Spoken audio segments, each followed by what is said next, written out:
Tonight on Game Night, Nikki, Aaron, Mark, Lincoln, and myself, Dave, are going to do a special episode. It's our annual Kinderspiel des Jahres roundup, where we were going to discuss the 3 games nominated for the Kinderspiel des Jahres. Those games are Leo Goes to the Barber, My First Stone Age, and we've played all 3 of these games on their own episodes. If you have not seen those yet, I'm sure there will be links directly below here right now. And if you have seen them, or in fact, even if you haven't, we're going to start our discussion now. All right, so the 3 games that we'll be discussing is Leo Goes to the Barber, designed by Leo Colavini, My First Stone Age, designed by Marco Teubner, and by Rainer Knizia. And since My First Stone Age has first in the title, let's start there. And since you laughed, we're going to start with you. All right. I enjoyed My First Stone Age. I think, as I said in the episode, you don't feel a large connection to the game Stone Age, except for the huts that you're building with different resource costs.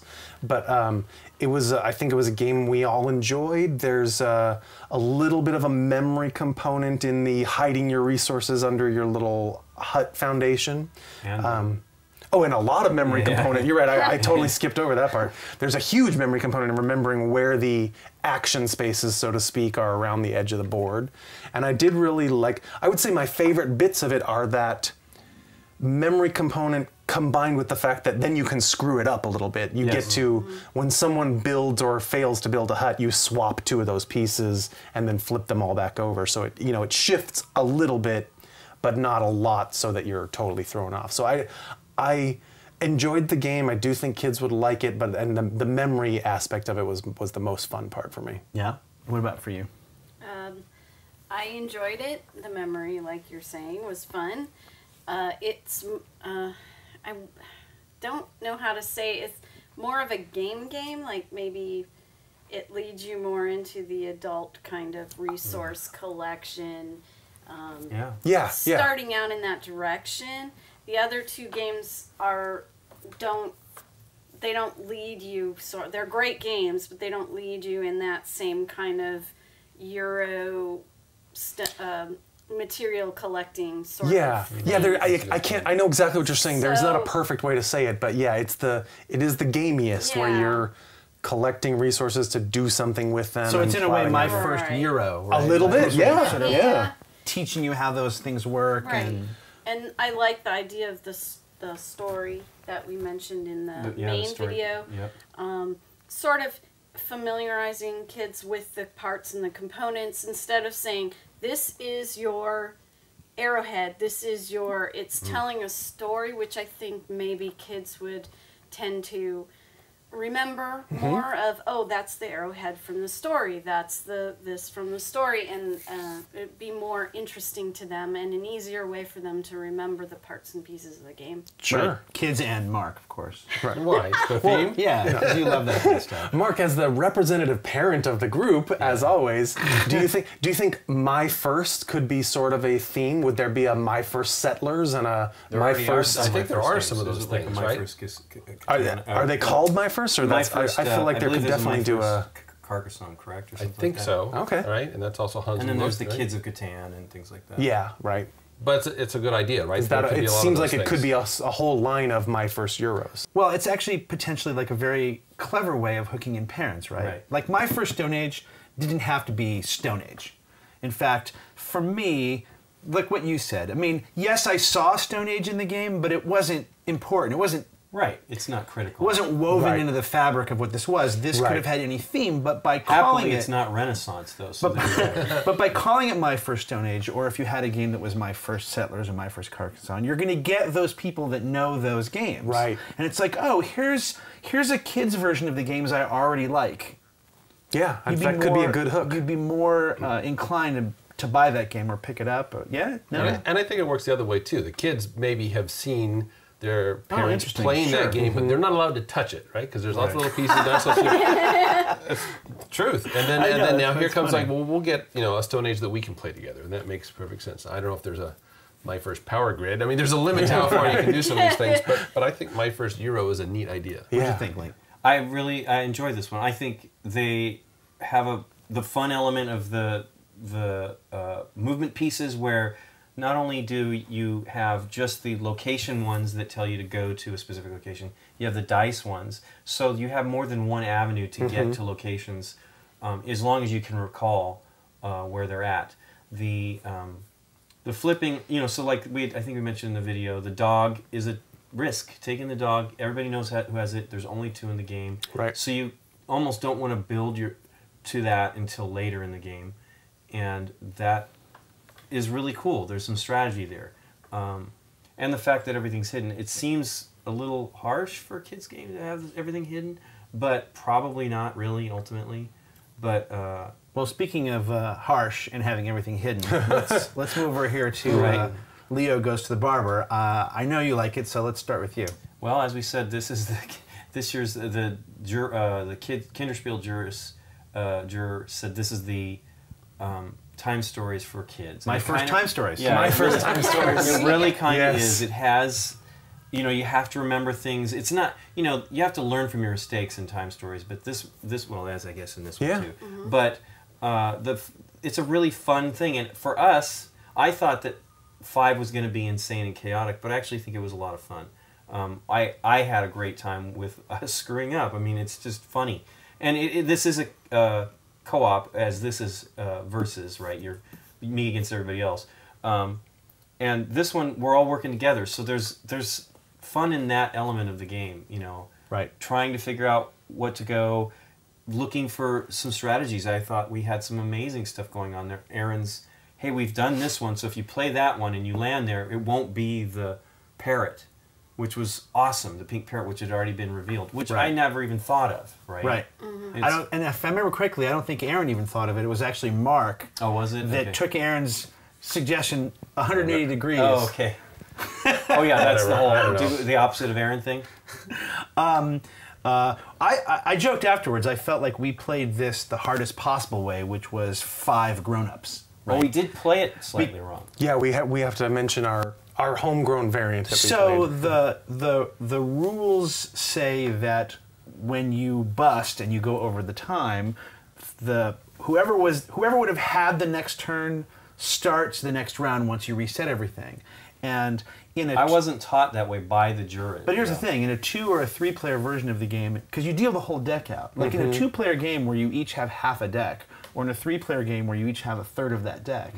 That seems like it would be an easier way to do it, which is it would be less harsh. In a 5-player game, if I bust on the last turn and Nikki is the start player for the next hand, we only had 4 cards each, and you had to go in order. I think we wouldn't even had a chance. I mean, remotely a chance. Because we knew what were some safe initial plays, and if you just you won't have them in your hand. You won't. Not only will you not have them, but Nikki won't have one, and then Lincoln won't have one. Yeah, even deciding who the start player was, we still didn't even advance past like the middle, like 2 times in a row. It was difficult. So as far as we know, the way we played by choosing the start player for each round is not in the rules at all. But we all agree that it really works, at least with 5 players. Yeah, right. It really made the game we played it much more possible for us at BGG Con Spring. It was exactly that method. So it's And that was how it was taught to you, right? Absolutely, by a juror. And I agree with Dave that it wouldn't make as much difference in a 2-player game. In a 2-player game, you've got a huge hand of cards. Correct. And whoever starts. And that makes sense because in a 2-player game, you don't want to decide who the start player is because you have all these cards. Yeah. And again, it's also for kids. Like, I get the whole point for not letting anyone decide is great for children as well because it just moves things along. Right? Yeah. I assume that's what you want to do. And you want to take those kind of game-slowing decisions out of the game if you can help it. Yeah, I think that makes sense. I was really impressed with Leo. I mean, I thought it was so much fun, and it was a game. Seems like the best kids games, maybe not always, but it seems like the best kids games are the ones that you could play with kids, but you could also play with grown-ups. Absolutely. And of the 3 of these, I thought Leo was the one that did that the best, and we had a great time playing that game. And the little rules tweak, if that's what it was, makes no difference to me. I mean, it was just an awesome game. And it's funny, I mean, designer Leo Colavini, I know him as the incredibly dry, abstract guy. Well, Cartagena, that's true. Which has some... No, but I know what you're saying. And I what thought, was wow, that? Cartagena. What was that remember the one? What was that black and white? Careless Magnus? Yeah, that was it. Yeah. That was like my first introduction. And I thought, wow, how fun is this going to be? It was really fun. Yeah, agreed. Well, I like. I think there's some similarities to card game. And that's one of my favorite kinds of games like that. You know. Yep. What do you think, Nikki P? Well, again, this has the whole memory thing. So yeah, my idea of memory things is that kids' brains are not as full of information and can do much better with memory games than grown-ups. So I had a rough time with it, but I still had a lot of fun. Well, it helps that it's a group memory thing, right? Yeah, what's even more hilarious is when everybody agrees or most people agree that it's something and it isn't. Yeah. Right. Which is just... Then you get into werewolf weirdness, right? Right. Like everybody's people are positive, and then one person says no. Yeah.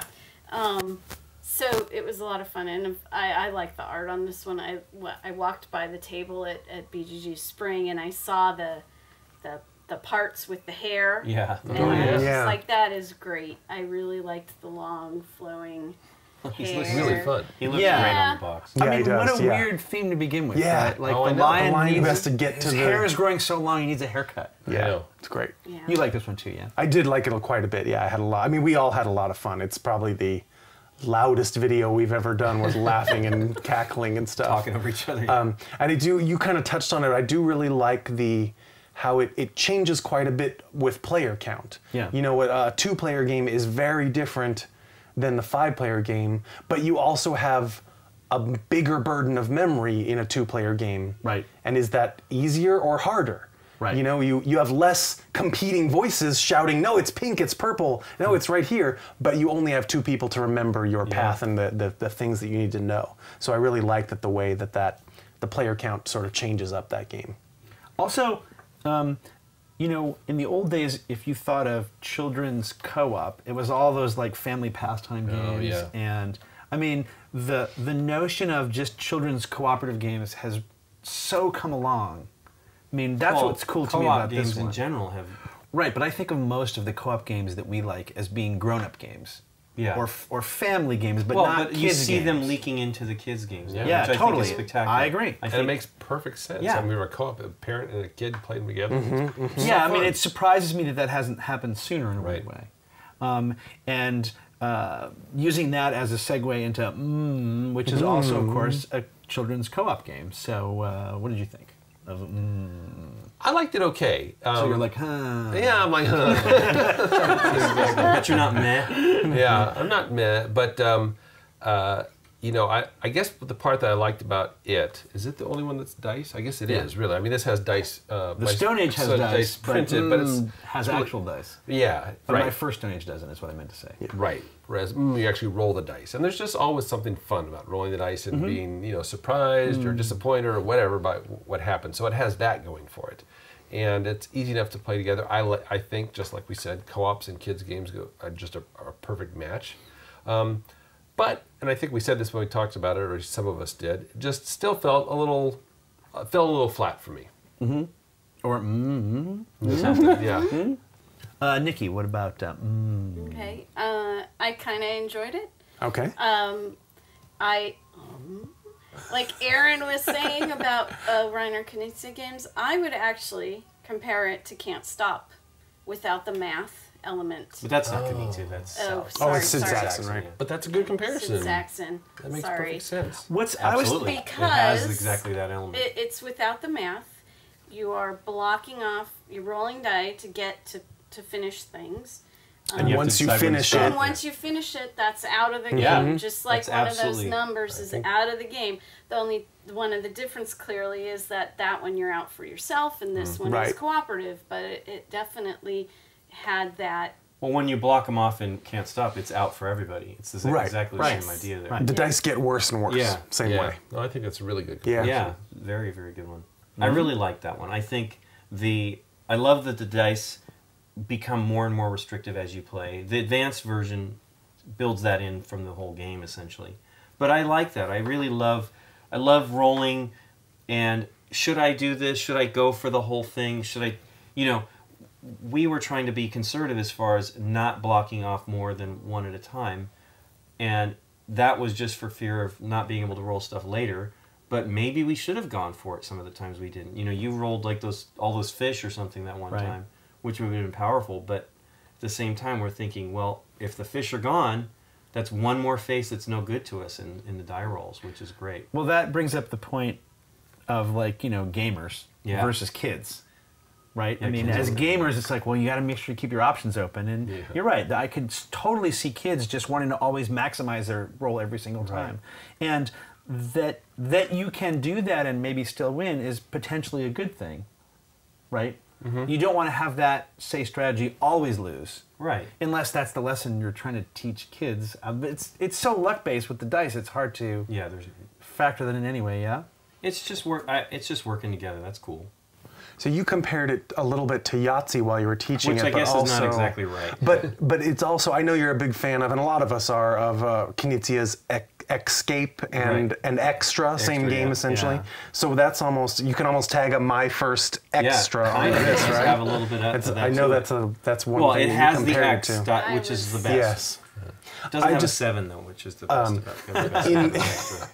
In contrast to Leo, though, I don't think this game changes much at all based on player count. Yeah, it's the same end condition, same number of spaces for the cat. It's just the number of people rolling dice. Well, we played it 5-player, right? And it says 2 to 4 on the box. I don't think that means anything. I think it's 1 to as many as you want, which is kind of a strange thing that the player count, A, doesn't really matter, and B, isn't even as limited as it says on the box. I didn't really find that, you know, I am adding or surprised the changing box the number doesn't of players. say 2 to 5 at the very least. Yeah, me too. But maybe they were just worried people would not get turns. I don't know. I mean, it's a co-op, so everybody plays every turn anyway. Yeah, there may be just determining how many shots they had at rolling the dice. You know, Maybe, I don't the know. more players you have, the less chance you have at the I have a dice. question for Nikki. It's on artwork, right? So we haven't talked very much about like the rule books. I think maybe Lincoln's the only one that's read these rule books, and I think that's important for the. But I don't know about that. But I can see the artwork, right? What do you think about the art in the 3 games? You're an artistic person. That's why I'm asking you. Okay. I like them all. They all have that very childlike looking happy light characters. The funny thing is that these two are kind of close stylistically, and then there's this one that looks like was done on that looks like it was done 3D computer. Yeah, it's a little more realistic. Yeah. Uncanny Valley mice. I mean, that's not a bad thing. I'm just pointing out the differences there. I like that there's a lot of yellow in all 3 of them. Yeah, that's funny. yeah. But yeah, there's a little more realism. Pick one. Realism. What's the best art style to you? Leo. Okay. Oh yeah.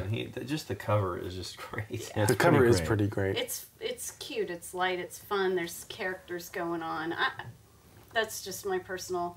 But it is also more brush, old schooly looking versus new school. So that's This just one's a great too. This is personal. Menzel, which Yeah, I know. I think so too. I like that oh yeah, too. I forgot the map board on that was To really me, nice. I look at these faces though, and I keep thinking of what's that old Gru? The comic book Gru? Yeah. By Sergio Really? Aragonés? No. In Sergio the Ara- how knobby do you pronounce his last noses name? and the Yeah, I can kind of I see it. guess a little round bit. Yeah. eyes. Wow. That's okay. Maybe that's No, a no, stretch for it's a an lot of obscure one. people, but that's what I saw. Well, in Aragonés it. was much Yeah. More sketchier cartoonier, looking. yeah. Well, Yeah, But they're sketch. cartoony But I can faces, see yeah. that. it's the style of the hand, the style of the eyes, style of the nose, kind of thing. Not necessarily the execution of the painting, and because most of his stuff was just Pen. Like pen pencil, and ink. yeah. But for the drawing part of it, I looked at that and kind of was like, kind of looks like Gru art. I wonder if when you said the yellow, I wonder if the yellow thing was because like Haba has like set that mold from, I know none of from these like are way Haba. back when. That's the funny thing is. Well, this looks most like the Haba book. Yes, it does. So these guys, Hans Blake, normally a heavier game company, got nominated for a kids game, and this year Haba got nominated for a Kinderspiel. No, Spiel des Jahres for Karuba. Oh yeah. So they flipped for this year. That's kind of cool. This is not a knock against against because these are all pretty good, but I felt the same way as you in that I felt this one had the least connection to me, like as a grown-up, in the sense that, you know, you talk about the notion of you have to be able to play a good kids game is one that kids can play with adults, and the adults are sort of engaged in some way. It's one of the first things, or one of the early things, that all of us, I assume, enjoyed when we first discovered just Euro games in the first place. Right. Was like, hey, family strategy or whatever you want to call them. In the old days, we just called them German games before Euro was there. And the notion of, wow, all these cool pieces, they're sometimes made of wood, and you can play them with all ages, and it's still engaging in some way. And that's where this one, to me, shines the most, where Leo shines for me the most. Right?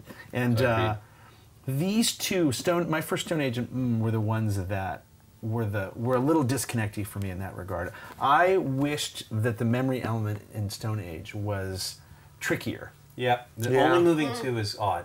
I had the same thing, but again, I think but that's for kids. Exactly. I agree. But again, there are definitely memory games where kids do surpass adults. But here's the one thing that you would do if you want to really make it adult. You take the 2 on below and you just put them up. Or then there's no tracking them. Or playing with adults, you make 2 swaps or 3 swaps every time. Would that throw it off enough to make the memory element better for you? I mean, you could. I get why they don't do the flip one and then turn it back over, because you don't want someone reusing the same tile over and over and over again. I mean, if you wanted to be totally nerdy about the whole thing, is you'd flip a tile, use it, flip back over, and put a piece on it. So as to indicate that tile can no longer be used. But you don't get to see it the whole time. I like that. Or you could just shuffle them all. I mean, that would be horrible, because every round you wouldn't know where things were. Random. And that would be It would really make it a lot longer than 15 minutes, that's for sure. Yeah. And it seemed a little longer than that anyway. Well, I honestly feel that was just our play. You know, I think it goes pretty quickly normally. They're all pretty good, tight time frame games. Like, these are all under half an hour, which is real nice, I'd say, in general. Oh, yeah, absolutely. Did they all say 15 minutes? Oh, this is 15 to 20. I can't see this box. 30. 30. I want to give a special shout out to my first Stone Age for the best bits of the group. Oh man, the big berries, the big chipboard huts, really nice. The arrowhead-shaped arrowheads, the fish, like all that is good wood game production. Well, and the cardboard too. The cardboard's all that super thick cardboard. Yeah, it was great. It's really, really different artwork, super kid friendly. Yes. Yep. Well, and that it matches what you've paid for it, which is right. All right, so we've basically discussed these. So, Aaron, what do you think? Compare and contrast between them sort of briefly. Funny enough, I am more of a competitive game fan than a co-op game fan. I love plenty of co-op games, but you know, in a year where 2 of the 3 are co-op, and this is the only one where you play head-to-head, strangely, I'm going to go against my own initial reaction, and I thought Leo was the most fun to play this year, for sure. Of the 3 of these games, that would be the one that I would break out with adults or children, have an easy time, and I think laugh and really enjoy ourselves. I feel like win or lose. You know, I feel like that's all of our opinions, right? Yeah, I mean, I think it might be. We could probably forego some of this discussion. I mean, usually we pick our favorites. We pick the one we want to win. Let's do the 1, 2, 3. Yeah, you want to do that now or before? Okay, so the one that we favor. So point to the one that you would like to win. That you would like to win the Spiel des Jahres. If I was on the jury. If you were on the jury, which one would you... No, which one do you... Well, yeah. Sure. Yeah. Which one do you want to win, basically? Okay. We're going to do it on 3. You ready? Okay. All right. 1, 2, 3. Wow. Rare unanimity, really. That's rare. Barber. I think this really was... Well, for one thing, it's different. Even though it's a co-op game and a memory game, it's like... It still has like a difference to it. That the other ones... These both seemed familiar to me. And I liked that this was different. Yep. All right, now vote for the one you think that the jury will pick. It's always tough. It's always tough, I know. I got mine. I'm gonna, on 3. You ready? Yeah. 1, 2, 3. Okay. That's kind of what I figured. We'd split between those 2. All right, so Nikki, why do you think this one will beat Leo? Because it's more of a Euro. Because it's more of an introduction to kids going into adult gaming eventually, like building off of. I mean, not to say all games you build off of course, but it's more of a Euro getting kids to play kind of thing. Is that what you think too? Kind of. But I also think I always think the Kinderspiel, even more than the other awards, is great if it would be a good present. And to be a good present. And we talked how this year there wasn't any big toy type game. Like when we did Spinderella last year, that has contraptions and 3D stuff. This is the closest to having. You open the box and it's gorgeous. Yeah. There's all kinds of pieces. Whereas, I mean, the huts are kind of 3D, and the big chunky wooden pieces are definitely cool. I hope they don't pick it by that, though. But I would understand that is definitely a factor, right? It's a satisfying purchase. Yeah. I mean, if you're not a gamer and you are just trying to buy a game, if you're just trying to buy a game for kids and you see that little appeal sticker or whatever on it, going, oh, this won awards. Right. You know, when you open the box, I can get that. Why did you pick that one? I pretty much as Nikki did, with just the intro Euro factor, a little bit of brand recognition from Stone Age. I still almost wanted to pick Leo because my heart's with that one, but I thought I like to mix up my votes. Well, I like to pick one for myself. So why did you go for this? I feel this is the best game. I mean, they all have something to offer, but this is the best game. Leo. Yeah, Leo is the best game for fun. I mean, it's just. This is a good game, but it's not quite as fun. Now, maybe we just didn't have as much fun with the flipping of the... But you guys played it separately, right? Right. And I played it where it was... I mean, I really dig it, but Leo's just the stronger game for me. It's really a great game. And you think the jury's going to pick that and reward that? Well, last year I was wrong because I chose Push a Monster, which I feel is the better game last year. We're always a little bit wrong. I'm with you, though. I'm voting with my heart more than anything else. I think there's a decent chance that this could win. I think the fact that there's 2 co-ops makes me feel like they're going to pick a co-op. If things go as last year, we are What wrong. if the co-op split the co-op vote? Not only last year was the game that 2 nominations from the same film. Right. Last year, for me, Push a Monster was the one that could be played with the whole family, the best, and it has way broad appeal, and I felt that Spinderella was a neat toy. It has cool elements in it, really fun, and I think it's a great game. But if I were going to choose between the two, in that case, it was Push a Monster, which I did choose. So if that's the case and they do the same thing, we have lost, and this is the winner. This is definitely the sexiest, like, in-box insides. Interestingly enough, I feel, even though I enjoyed this one the most, and if I had to rate them for myself, it would be in that order. It would be Leo, Stone Age. I think in a crazy way has the most replayability to it. I don't know how many times I would want to play my first Stone Age. Like if I played this a 3rd or a 4th time, I could easily be done with it. And this seems like one of those games I could replay with new people. Right. But not with the same people. If I was playing this with my kids, I don't know that I would want to play it over and over and over again. It's like Quicks was a few years ago, where you felt that was a good choice because it's got a lot of replayability. Yeah. It's very simple. It's got a little bit of depth that makes it fun. And this has that same thing in a way because of the dice and because of the sort of random push. You never quite know how is going to end up. So in a weird way, I don't think that's a reason that they'll pick it, but it's a good. It's possible. It's a good. Any of the 3 can be picked. It's a good consideration though, because with a lot of kids games, if you're a parent buying games for your kids, you almost have to be comfortable playing that 20 or 30 or 40 or 50 times. Like, so that could be an important factor too. It sounds like you're speaking from experience. I am, right, and I'm thinking there's which one are you not going to get sick of the quickest? There's really one game here that I'd be happy to play over and over and over again. That was Leo. Yeah. Oh, interesting. I just thought my first Stone Age is probably what the jury might pick, but Yeah, what do we know? Yeah, what do we know? Sure. We've actually, I've been keeping track.